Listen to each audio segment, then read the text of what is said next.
66C. చేతులు తడిస్తే చాలా బాగుంటుందండి, చల్లగా. మా మమ్మీ నల్లి శ్రీలత. అమ్మా, ఈ నెల నుంచి జీతం 500 పెంచండి అమ్మా. సరే ఊడ్చుకునిరా. లక్ష్మి, అమ్మా. ఆ కార్నర్లో కూడా ఊడు. సరే అమ్మా.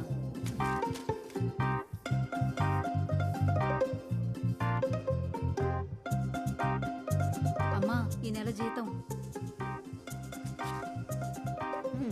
ఇది 2 రోజుల నుంచి అక్కడే ఉంది. ఇదా నువ్వు ఊడ్చింది? దీనికే నీకు జీతం పెంచాలా? మా మమ్మీ కూరగాయల బేరం ఆడడంలో, పని మనిషి నేర్పించడంలో ఫస్ట్ ర్యాంక్. నా తమ్ముడు నల్లి నిఖిల్ కుమార్, ఈ నా కేశాల్లో ఫస్ట్ ర్యాంక్. అప్పుడే అయిపోయిందా? Good boy. రోజు ఇలాగే తాగాలి. Okay, very good. మమ్మీ